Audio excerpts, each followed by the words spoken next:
अस्सलामुअलैकुम बच्चों। उम्मीद करता हूँ कि आप सब अच्छे होंगे। आज के इस लेक्चर में हम अपने second chapter periodic classification of elements को आगे बढ़ाएंगे। अब तक के आपने इस चैप्टर में साइंटिस्ट डोबेराइनर, साइंटिस्ट न्यूलैंड्स और साइंटिस्ट दिमित्री मेंडलीव के क्लासिफिकेशन के मेथड को देखा और समझा। आज हम इस लेक्चर में दिमित्री मेंडलीव के ज़रिए बनने वाले फर्स्ट पीरियोडिक टेबल के बारे में और कुछ इन्फॉर्मेशन निकालेंगे और देखेंगे कि दिमित्री मेंडलीव के टेबल में क्या कुछ खास बातें थी और क्या कुछ ख़राब बातें थी। आइए हम अपने इस लेक्चर को आगे बढ़ाते हैं। तो बच्चों, पिछले लेक्चर में आपने दिमित्री मेंडलीव का पूरा क्लासिफिकेशन देखा था कि किस तरह से दिमित्री मेंडलीव ने एक एक करके सारे 63 एलिमेंट्स को क्लासीफाई किया था और इसी क्लासिफिकेशन के बेस पे उसने अपना एक पीरियोडिक लॉ भी दिया था जो इस वक्त आपकी स्क्रीन पे सामने है। आप उसे एक बार ध्यान से पढ़ लीजिए। The physical and chemical properties of elements are a periodic function of their atomic masses. ध्यान दीजिए इस वर्ड पे, एटॉमिक मासेस। अब हम मेंडलीव के टेबल के बारे में कुछ और इन्फॉर्मेशन पढ़ेंगे। सबसे पहले मैं आपको ये बता दूं कि मेंडलीव ने जो टेबल बनाया था इसमें जो वर्टिकल कॉलम्स होते हैं इन्हें ग्रुप का नाम दिया जाता है। जैसा कि आपकी स्क्रीन पे एक पॉइंट दिख रहा होगा, Mendeleev's periodic table contains vertical column called group and horizontal rows called periods। तो जो वर्टिकल कॉलम होते हैं उन्हें मेंडलीव के थ्रू ग्रुप्स कहा गया और इसी टेबल के अंदर जो हॉरिजॉन्टल रोज होती हैं उन्हें पीरियड्स कहा गया। मैं आपको स्क्रीन पे ग्रुप और पीरियड्स एक बार दिखा देता हूँ। तो स्टूडेंट, ये रहे वर्टिकल कॉलम जिन्हें ग्रुप्स का नाम दिया गया है और हॉरिजॉन्टल रोज जिन्हें पीरियड्स का नाम दिया गया है वो कुछ इस तरीके से ऑब्जर्व किए जाएंगे, यानी कि जो क्रॉस होती हैं। अब हम अपने इस लेक्चर में मेंडलीव्स पीरियोडिक टेबल के कुछ मेरिट्स के बारे में पढ़ेंगे जो एक इम्पॉर्टेंट टॉपिक माना जाता है। Merits of Mendeleev's periodic table. Merits का मतलब मैं आपको बता दूं कि इस टेबल की कुछ खास बातें कि मेंडलीव ने जब ये टेबल बनाया था तो इसके टेबल में क्या खास बातें आई थी। तो हम इन्हीं खास बातों के बारे में, इन्हीं फीचर्स के बारे में मेंडलीव के टेबल में पढ़ेंगे। आइए हम अपना अगला टॉपिक शुरू करते हैं। तो स्टूडेंट, स्क्रीन पे आपके सामने हेडिंग है merits of Mendeleev's periodic table. लेकिन मैं आपको ये बता दूं कि ये मेरिट्स बने कैसे। तो सबसे पहले मैं आपको अपने सब्जेक्ट के बारे में बताता हूँ। हम जो सब्जेक्ट पढ़ रहे हैं वो है साइंस, और साइंस एक बहुत ही प्रोग्रेसिव सब्जेक्ट है। मेरा कहने का मतलब ये है कि इस सब्जेक्ट में हर एक साइंटिस्ट को ये फ्रीडम होता है कि वो अपने ओल्ड इन्फेरेंस को अपने न्यू एक्सपेरिमेंट के थ्रू रिवाइज कर सके। तो मेंडलीव ने भी यही काम किया। उसके पहले वाले साइंटिस्ट ने जो भी क्लासिफिकेशन किया था या जो भी डिस्कवरीज की थी, मेंडलीव ने उसे अपने एक्सपेरिमेंट के थ्रू रिवाइज भी किया और इसी रिवीजन को हम मेंडलीव के मेरिट्स के तौर पे जानते हैं। कुछ एग्जाम्पल्स हम इसमें देखेंगे जिससे आपको ये मेरी बात समझ में आ जाएगी। स्टूडेंट, हम अपने मेन टॉपिक पे आते हैं, merits of Mendeleev's periodic table. मैं एक बार फिर बता दूं कि ये बहुत ही इम्पॉर्टेंट टॉपिक माना जाता है। तो आइए हम अपने पहले मेरिट की तरफ बढ़ते हैं। स्टूडेंट, मेंडलीव के टेबल का पहला मेरिट तो यही बनता है कि मेंडलीव के टेबल में आपको उस टाइम के सारे 63 एलिमेंट्स नज़र आएंगे। तो मेंडलीव के टेबल का पहला मेरिट अपने आप में ये बनता है कि मेंडलीव ही वो फर्स्ट सक्सेसफुल साइंटिस्ट था जिसने उस टाइम के सारे एलिमेंट्स को क्लासीफाई किया था। यानी मैं ये कहना चाहता हूँ कि Mendeleev was the first successful scientist who classified all the known elements of that time. और यही हमारा पहला मेरिट बनता है। हम इसे अपनी स्क्रीन पे देख लेते हैं। ये रहा वो merit, Mendeleev was the first who classified all the known elements of that time. ये मेरिट नंबर 1 में इंक्लूड किया जाता है। आइए हम मेरिट नंबर 2 पे बढ़ते हैं। स्टूडेंट, सेकेंड मेरिट बहुत ही इंटरेस्टिंग है। ये मेरिट आप जब देखेंगे तो आपको लगेगा कि मेंडलीव ने कुछ ज़्यादा ही स्टडी किया था और इसी स्टडी के बेस पे मेंडलीव ने फ्यूचर बताना शुरू कर दिया था। इसे मैं मजाक में कहता हूँ कि मेंडलीव ने अपने टाइम पे साइंस के अंदर बाबागिरी शुरू कर दिया था। ये एक मजाक है, लेकिन जब आप ये मेरिट देखेंगे तो आपको ये बात सही लगेगी कि मेंडलीव ने वाकई साइंस में बाबागिरी शुरू कर दी थी। तो स्टूडेंट, आइए हम अपने मैरिड को शुरू करते हैं। पहले मैं उसे अपने तरीके से समझा देता हूँ, फिर उसे हम स्क्रीन पे देखेंगे। स्टूडेंट, जब मेंडलीव अपने टाइम पे सारे एलिमेंट्स को उनके एटॉमिक मास के इंक्रीजिंग ऑर्डर के हिसाब से अरेंज कर रहा था, तो उसे इस बात का एहसास हुआ कि कुछ एलिमेंट्स आगे चल के डिस्कवर होंगे। तो उसने अपने टेबल के अंदर कुछ एलिमेंट्स के लिए वैकेंट स्पेसेस छोड़ दिए थे, यानी कि खाली जगह छोड़ दिए थे। वो वैकेंट स्पेसेस उन एलिमेंट्स के लिए थे जो आगे चल के डिस्कवर होने वाले थे। तो मैं ये कह सकता हूँ कि मेंडलीव ने उन चीज़ों के बारे में बताना शुरू कर दिया था जो अभी तक डिस्कवर नहीं हुई थी। इसीलिए मैंने इस मेथड्स को बहुत ही ज़्यादा इंटरेस्टिंग कहा है। ध्यान से सुनिए, मेंडलीव ने अपने टेबल में उनके लिए वैकेंट प्लेसेस भी छोड़ा और साथ ही साथ उन एलिमेंट्स की प्रॉपर्टीज़ को भी बताया कि वो एलिमेंट्स इस वाले एलिमेंट्स के जैसी प्रॉपर्टी शो करेंगे या वो एलिमेंट्स इस तरह की प्रॉपर्टी शो करेंगे। तो उस टाइम पे जब इतनी ज़्यादा टेक्नोलॉजी नहीं थी, तो मेंडलीव ने अपने एक्सपेरिमेंट के थ्रू या अपने नॉलेज के थ्रू या अपनी स्टडी के थ्रू उन एलिमेंट्स को डिस्कवर करने की कोशिश की जो उस टाइम तक डिस्कवर नहीं हुए थे। तो इस मैथड्स में ख़ास बात यही है कि मेंडलीव ने अपने टाइम में रहकर आने वाले एलिमेंट्स के बारे में बताना शुरू किया था। तो हम देखते हैं कि वो कौन से एलिमेंट्स थे और उनकी क्या प्रॉपर्टीज़ थी। आइए हम उसके टेबल को यहाँ देख लेते हैं। आप मेंडलीव के टेबल को अगर देख रहे होंगे तो वर्टिकल कॉलम को जिसे ग्रुप का नाम दिया गया है, उसमें से आप ग्रुप नंबर 3 को ऑब्जर्व करिए।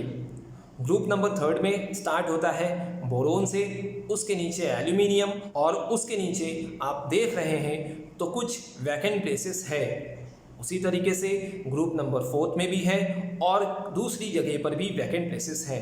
मेंडलीव ने वैकेंट प्लेसेस भी छोड़ी और उन एलिमेंट्स के अपने तरीके पर नाम भी दिए, यानी कि उसने उन एलिमेंट्स के नाम भी रखे और उनकी प्रॉपर्टीज़ भी बताई। तो आइए देखते हैं कि वो कौन से एलिमेंट्स थे जिनको मेंडलीव ने नाम दिया और डिस्कवरी होने के बाद आज के टाइम पे हम उनके क्या नाम जानते हैं। तो आप स्क्रीन पे ध्यान से देखिएगा। स्क्रीन पे जहाँ पे सर्कल है, ये वो 3 एलिमेंट्स के बारे में है जिनके बारे में मेंडलीव ने प्रेडिक्शन किया था। मेंडलीव के टेबल को अगर हम देखें तो ग्रुप नंबर 3 में जो एलिमेंट्स के लिए वैकेंट प्लेसेस थी, उन एलिमेंट्स को मेंडलीव ने अपने तरीके पे नाम दिया था। एक का बोरोन, एक का एल्यूमिनियम और तीसरा नाम एक का सिलिकॉन।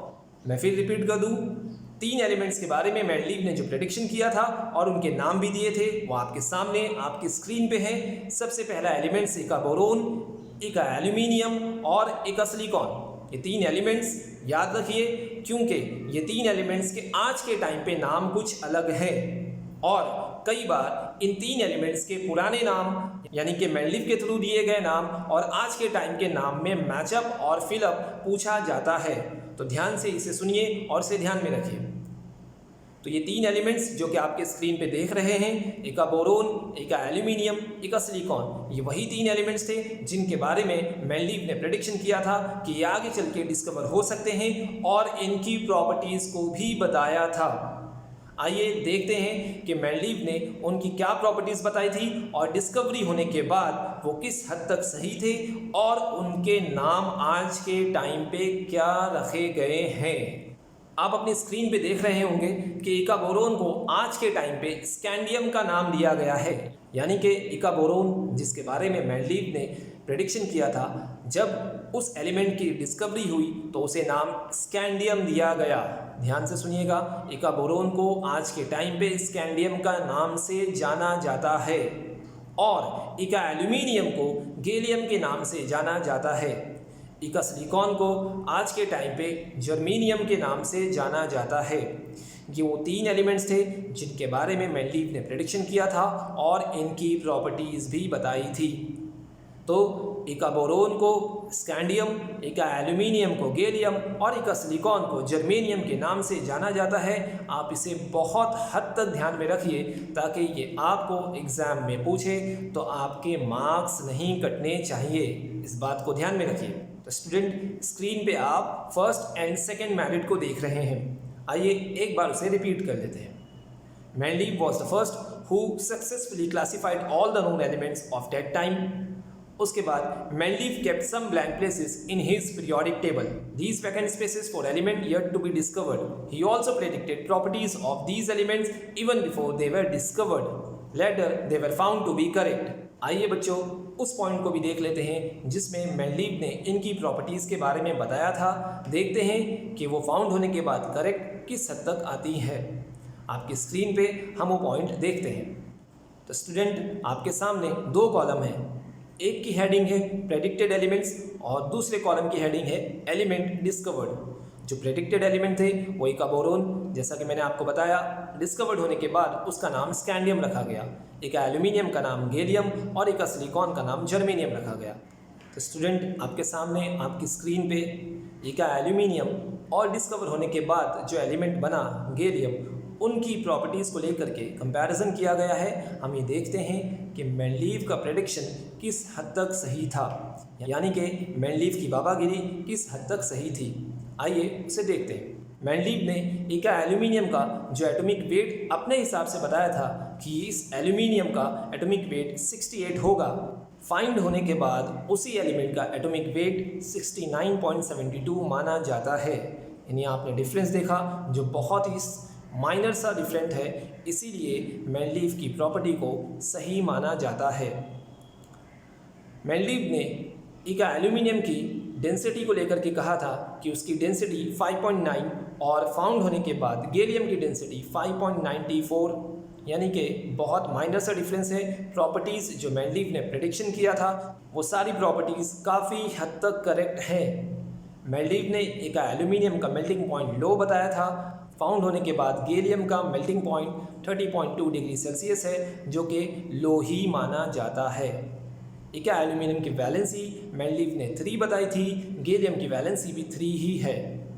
और उनके ऑक्साइड के फॉर्मूले भी Mendeleev ने दिए थे, आप देख सकते हैं स्क्रीन पे, फॉर्मूले भी मैच करते हैं।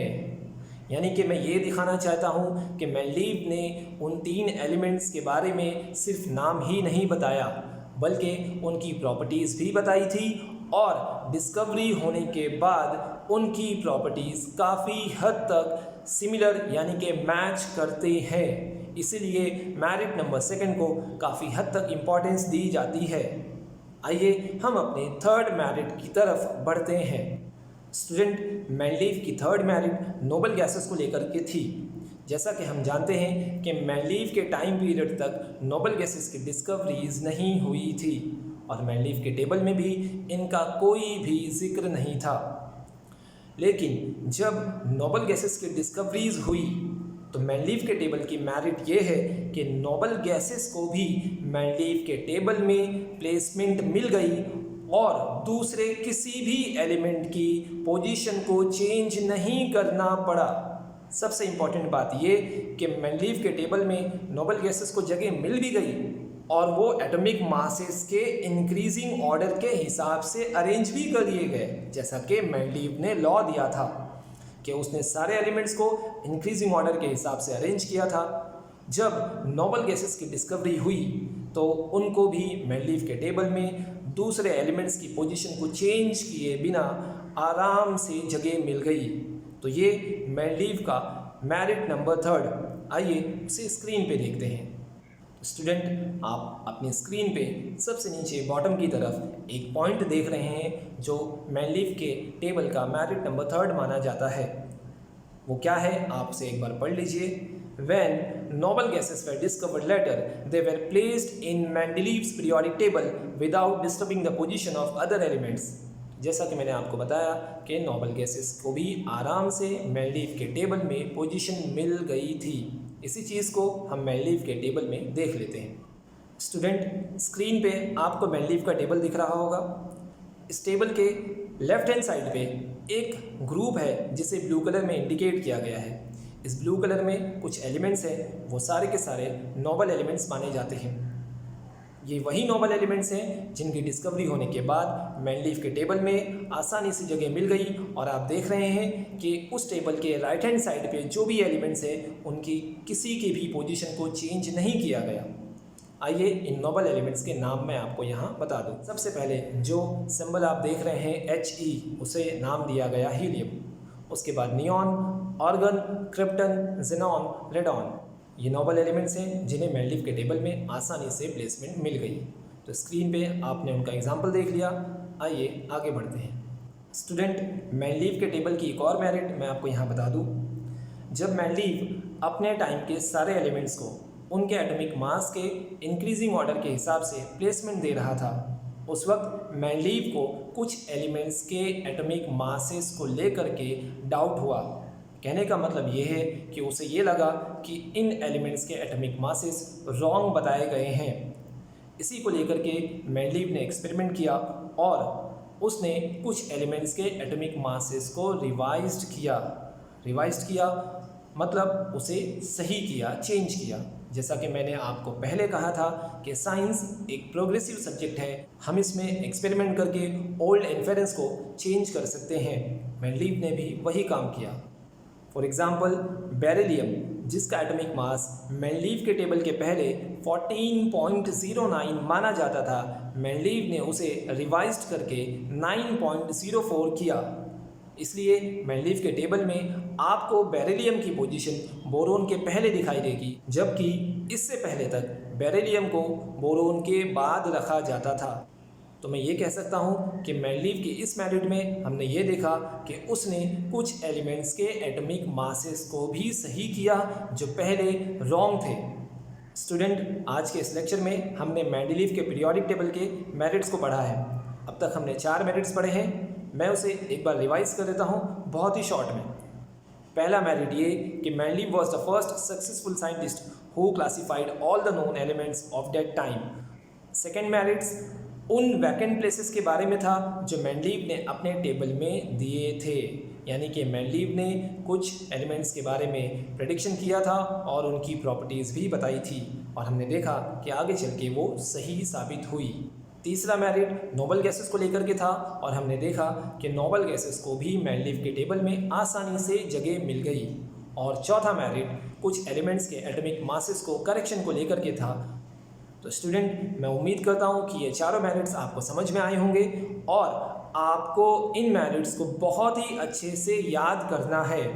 अगर आप स्क्रीन से इन मेरिट्स को याद कर सकते हैं तो ठीक है, नहीं तो आपके पास आपकी टेक्स्ट बुक के पेज नंबर 19 पे इन मेरिट्स को लिखा गया है। आप वहाँ से भी इन्हें पढ़ सकते हैं और याद कर सकते हैं। हम अपने अगले लेक्चर में मेंडलीव्स के टेबल की कुछ डीमेरिट्स देखेंगे। मैं इस लेक्चर को यहीं ख़त्म करता हूँ। तब तक के लिए अस्सलाम वालेकुम।